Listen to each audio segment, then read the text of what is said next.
Welcome back to the Center in the City podcast. I'm your host, Wade Brill, and I am so glad you are here. In today's episode, we're exploring the theme of health anxiety. This is a topic I know I have managed throughout the years. I think a lot of us silently experience health anxiety and we don't talk about it. So today on the podcast, we're going to talk about it. We're going to explore it. We're going to open it up. We're going to get real with it. And you'll leave with some tools and some personal insights and how you can manage your health anxiety so that it doesn't manage you. Before we dive into this episode, I want to take a quick pause and let you know about the Summer of Self-Care. This is a 6-week group coaching program that I love doing. I did it for like 5 years pre-pandemic, and I'm bringing it back because it's something that I think all of us need right now. So the summer self-care is about you coming back into the driver's seat of your life to care for yourself so that you don't abandon yourself. I've been there. I know what it feels like when we lose connection to ourselves, and it's horrible. So the summer of self-care is this invitation to come back into your body, come back into yourself, take care of your own needs, your time, your attention, and really help you feel so hydrated and nourished and good in your skin, like confident in your skin, so that you can enjoy the summer instead of feeling so overwhelmed or over busy just to compensate and distract yourself, or completely isolated, but instead you get to feel really good. So for more information, head on over to wadebrill.com/summer of self-care or check out the show notes. Also, if you are on the wait list for my upcoming book, 100 Mindful Moments to Balance and Energize, you'll get some amazing bonuses included with some summer of self-care goodies. So make sure, if you're not already on that list, to sign up because the book is coming out very soon. So you can learn more at wadebrill.com/100 mindful moments or check out that link in the show notes. Let's settle in wherever you are and let's get centered.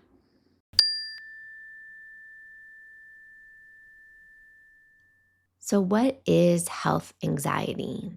I'm going to define this in a couple of ways, but I see health anxiety is our constant anxious thoughts that something is wrong, that we have something wrong inside of our bodies, that we're not healthy, that something is a problem, it needs to be fixed. And health anxiety can stem from many places. Maybe it's you have been sick in the past, and so you really fear being sick again because you know how awful that feels. Maybe you have a history in your family of a certain cancer, and the fear of it one day happening inside of your body is present. Maybe a family member is diagnosed with dementia, and there's this fear of, oh my God, is this one day going to happen to me? Or like myself, and fear of that cancer returning or a different type of cancer developing.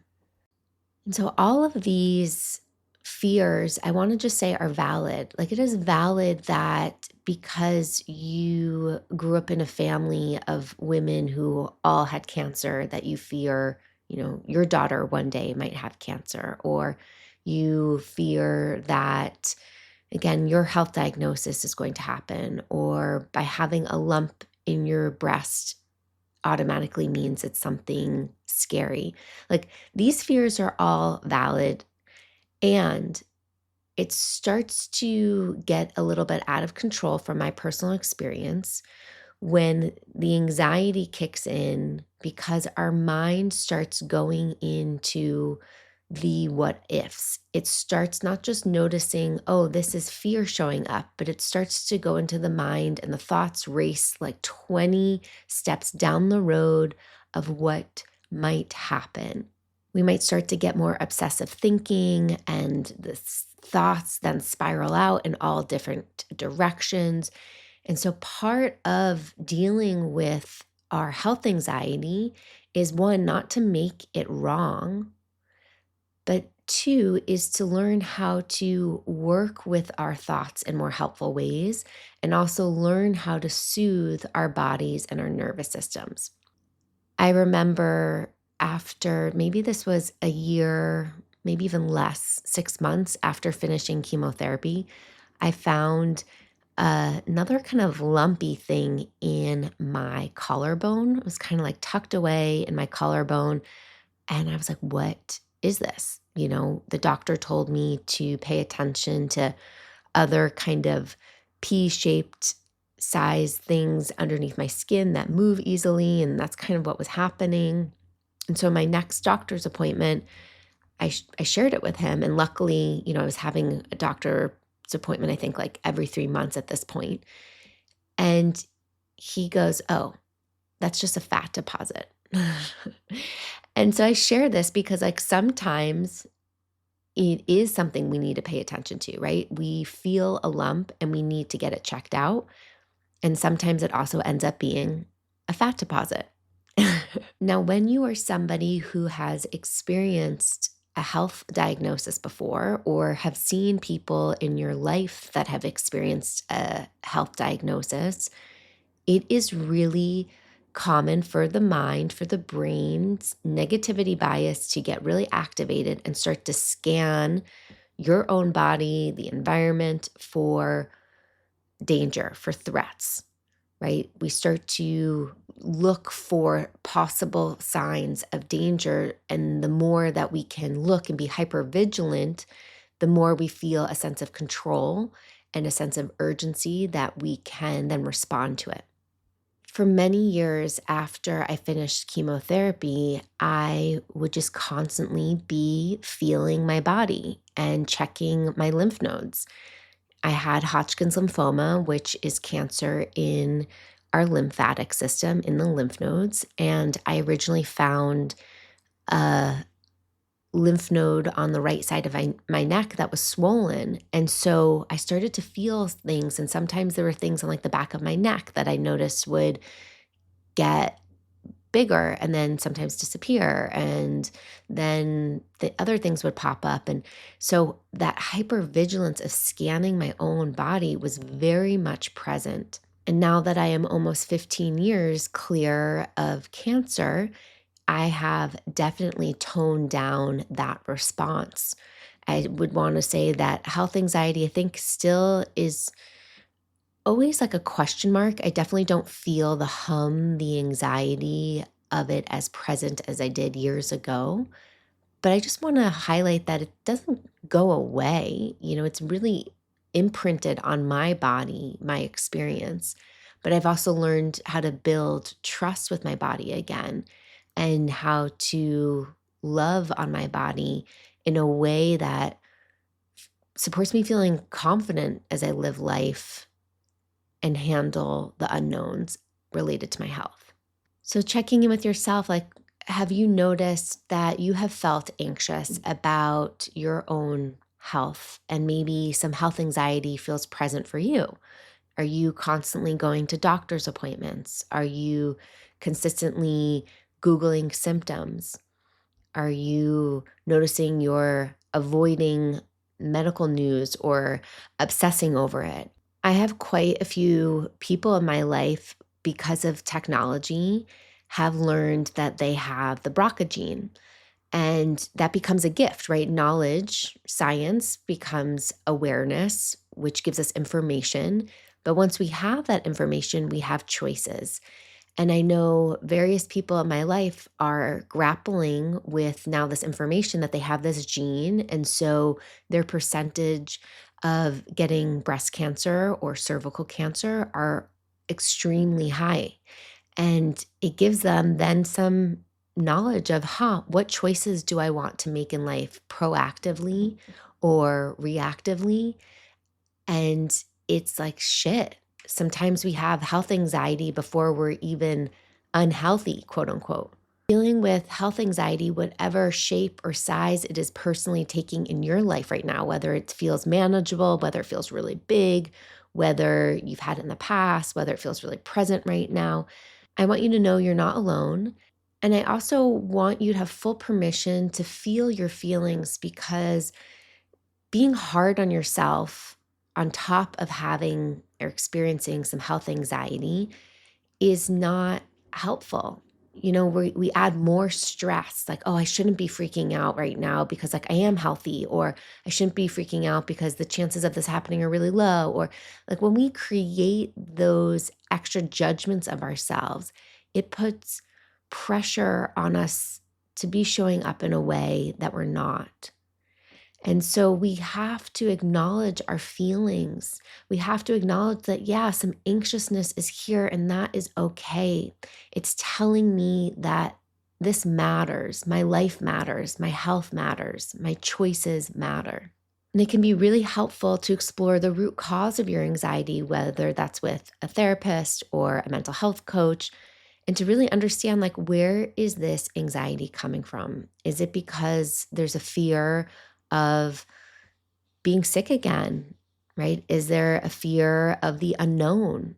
What will life happen, or what will life look like if this or that happens? Is it the fear of death? Is it the fear of not being able to be around for your kids, your family? So, when we can start to meet the root cause of our anxiety with a lot of love and compassion and care, we can start to heal from it, and we can start to work with it. One of the biggest gifts you can give yourself, give your family, give the people around you, is to face your health anxiety instead of trying to avoid it. A lot of us humans are trained to avoid uncomfortable feelings or sensations. And so, if you are noticing you're feeling anxious about your health, and you numb out those feelings with more alcohol or more junk food or more technology or more distractions or more work, those aren't necessarily helpful ways to support you feeling empowered to actually face the anxiety. Because when you can gently face the anxiety, you can start to learn how to live with it instead of it controlling you. So, I want to share 5 action steps that you can take to support you bringing some more mindful attention to your relationship to the health anxiety. Learn how to be with the anxiety instead of the anxiety controlling you. So, the first action step here is to practice naming it, because when we name it, we tame it, right? We have to label what's happening. So, calling out lovingly, kindly to yourself, I am having an anxious thought about my health right now. I'm having an anxious thought about my health right now. When we can even just say, like, I'm experiencing anxiety versus like, I am anxious, it can even help us create some space from it so that we recognize we aren't our anxiety, but it's just something that's flowing through us. It's energy that is happening in this moment. And then when you can name it, like, I'm having an anxious thought about my health right now, it creates space between you and your experience to, again, remind you that your experience is something that is flowing in the present moment, just like the weather right now is happening outside, but you are not the weather, right? And that experience is not you, it is something that is just happening. The second step here is to get present, right? When we are in anxious thoughts, we are in the future. We are wrapped up in the catastrophizing, in the what ifs. We are creating different storylines in the mind that are not based on fact. They are not based on present moment reality. And I want to just say, it's not something we want to be mad at our minds for doing. The mind is trying to protect us. When it thinks in the future, when it creates all these what if scenarios, it's trying to control the uncontrollable to keep us safe. So we get to just say, thank you, mind. Like, I know you are trying to keep me safe. And I want you to welcome you to come back to the present moment. Find your feet and breathe in for the count of 5 and breathe out for the count of 5. And just feel yourself come back to this present moment right where your feet are. And when you can connect to your feet, when you connect to your breath, those are objects that are in the present moment. So the more we can train our attention to be on something real, like our breath, like our body in the present moment, that helps us get grounded. The next step, if you feel like you need some more support, is to phone a friend, is to reach out for connection, is to know that you don't have to be alone. So whether somebody's next to you, can you hold that family member, that friend's hand? Can you ask them for a hug? Can you call them up and say, hey, can we chat? I just need to share with you what's present for me. And connecting with other humans that we trust, that we love, that we feel safe enough with, helps us co-regulate our nervous system. It helps us feel a sense of safety and that we are okay. And these next two steps are a little bit more heady. They're ways that we can start to challenge our thoughts in different ways and start to ground into reality in more practical ways. So this fourth action step is to create what I call a reality file. And what I mean by this is to start to keep a journal or in your notes section of your phone. And I want you to list and gently note, not judging, and gently note all the times the anxious thoughts have turned into false alarms. Right? I want you to know, okay, this lymph node, when this was swollen, turned into being a fat deposit, or this just ended up being a lymph node that would get swollen around my periods. It was nothing serious. This, right? We just have to start to track things and start to understand, when have I noted something that turned into a false alarm? Having this database helps us remind ourselves that not everything we feel or sense is dangerous. Now, I want to do an asterisk here that this doesn't mean ignore your symptoms, ignore what is happening, but I want to just emphasize that we can take the signs, the symptoms, the language that our body is communicating to us, and we can start to discern of when is it actually something to pay attention to and when is it just our anxious mind, the anxious mind trying to create some hypervigilant false alarm scenarios. And when you start to see in your journal all of these times where things have been a false alarm, it starts to remind you, oh yeah, not I can trust that my body's healthy. I can trust that things are working okay. It starts to build some evidence against that anxious narrative. And this last step is about setting a boundary, setting a mental boundary so that you can support yourself having some more mental freedom, more space from the anxious thoughts. So for instance, that could look like, okay, you notice a symptom or sensation in the body. So maybe that's, oh, you felt a lump. Okay, I feel lump. I don't want to disregard this lump in my breast or whether it's, in your neck. I don't want to disregard it because your body's communicating something. Maybe it's a pause. I'm going to wait to see if this lump is still here in 2 weeks. Okay, if this lump is still here in 2 weeks, I might make a doctor's appointment. Or if this lump is still here in a month, I'm going to make a doctor's appointment. Or if this lump gets bigger, I'm going to make a doctor's appointment. Set a boundary that lets you say, I see you, I'm paying attention, and I'm not going to be reactive right now. Or, okay, I notice this is happening in my stool. Let me be interested. Let me pay attention. And let me see if it happens a few days in a row before I Google it, right? Before I start to go down the spiral of WebMDing or ChatGPTing, what do I need or what's happening inside, and trying to self-diagnose. So maybe we set that boundary of I'm going to take this beat, take a pause before I start to allow the mind to spiral out. Now just know, again, asterisk, this doesn't mean we're ignoring what we are sensing. we need to pay attention. We need to be our best advocate. And yet there's a fine balance of when that starts to spiral into anxiety and unhelpful responses. Over the last 15 years of being cancer-free, it has been a journey. And I want to emphasize a journey because it's not just, I'm going to tell you to say these things to yourself and you're magically cured of all anxious feelings or fears. Like, no, that's BS. That's not how life works. It is a journey. It is a process of healing. And it has taken me years to shift from fear to faith, from fear of what's going to happen, what's wrong, when's the next shoe going to drop, when am I going to get sick again, to faith, trust that I'm healthy, that I'm well, that the universe has my back, that all will be okay.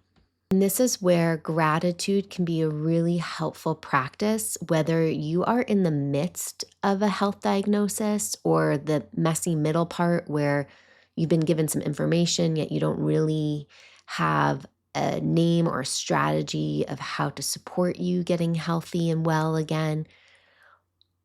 But the way that we can support ourselves in those moments to come from more faith instead of fear is practicing gratitude, is shifting our attention to what am I grateful for in this moment instead of what's wrong, what's broken, what sucks, what's not the same. So can we train our attention as much as possible to search for what are we grateful for? I'm grateful for my breath. I'm grateful for my doctors. I'm grateful that I have health insurance.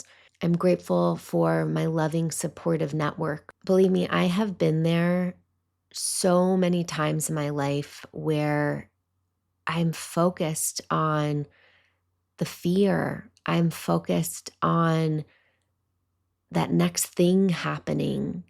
And it keeps my body and my mind really small because I'm trying to control life and I'm trying to keep myself safe. So I've cut down so many possibilities because I'm in this place of safety and protection. And sometimes we need to go there. Sometimes we need to go kind of into a cocoon to heal, to feel safe. But if we stay there, for too long, we miss out on life.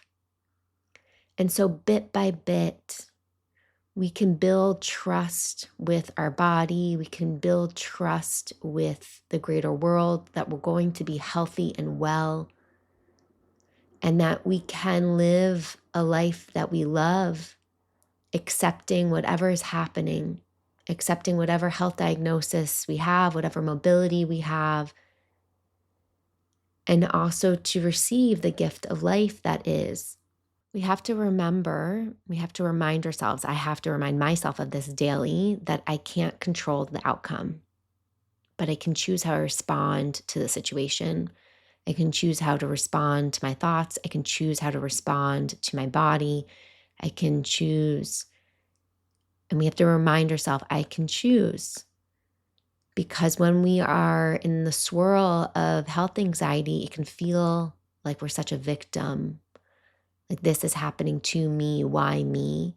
And we have to remind ourselves that even in those moments where we feel powerless, we still have power. So feeling and finding that power within, how small it might feel at first, just to know it's there and to keep feeding that empowered state continues to put us in the driver's seat of life, even when it feels like we're a passenger or shoved into the trunk or the back seat. But we have to remind ourselves we can still choose, even in those moments where it feels hopeless and helpless. We can be there for ourselves. And this is in the most important part where we don't want to abandon ourselves. We don't want to leave ourselves. We want to stick up for ourselves. We want to remind ourselves we matter, our life matters, our choices matter.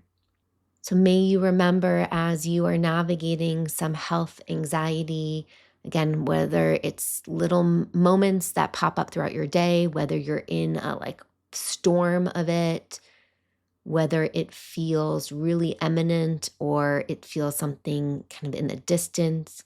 I want you to know that health anxiety is normal. It's really interesting. I've witnessed this, having cancer at the age of 21, my mom passing away at the same time, my sister having cancer 4 years prior, being faced with all these real life health conditions and concerns at such a young age made me wake up to health anxiety and our health importance at a very young age. And as I grow older, I'm seeing my friends, in their mid 30s, 40s, starting to have more health anxiety because they're thinking, oh shit, I never really took care of myself at a younger age. I took my mobility for granted. I took my ability to eat whatever I wanted for granted. I took my ability to play basketball for granted, whatever it is, that they have these wake up calls of like, oh shit, I now need to start caring for myself. And that can spiral them into anxiety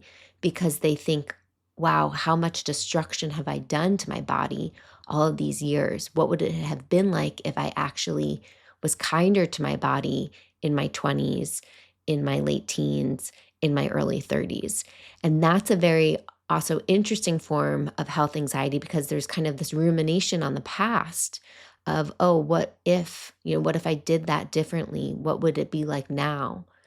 And so, again, wherever you are in your spectrum of noticing health anxiety, recognize it's normal. You're not alone and it doesn't have to control you. You can practice those 5 steps I shared earlier with you around being able to name it, to tame it, getting grounded, getting present by connecting to your body, to your breath, the present moment, by connecting to a loving person, whether that's somebody who's next to you physically or calling a friend, helping to co-regulate yourself, creating that reality file, right? Tracking that not everything that happens in your body is bad, challenging that anxious narrative, and then setting resource limits, right? Setting some boundaries for yourself so that you can have more mental freedom and not be caught up in the anxious spirals. And most importantly, is just to remember to be kind to yourself, really be compassionate and gentle to yourself on this journey. And so, as I bring this episode to a close, I welcome you to reflect and think about what's one action step you want to take for yourself to support yourself breaking free from health anxiety. What's one thing you can do that brings a little bit more peace into your life, that supports you feeling a little bit more in control of the anxious thoughts than them controlling you? I would love to hear what comes up for you. Feel free to send me an email linked in the show notes through the contact form. You can send me a message on Instagram at OneWade. And I highly encourage you to share this podcast episode with somebody in your life that you know is dealing with some health anxiety. Empower each other that we can take charge, that we can choose. And I will also link in the show notes some helpful meditations that are available on centeredinthecity.com that you can use to listen, to help calm the mind, to help calm the body, and allow yourself to feel more empowered. Thank you for being here as always. And until next time, stay centered.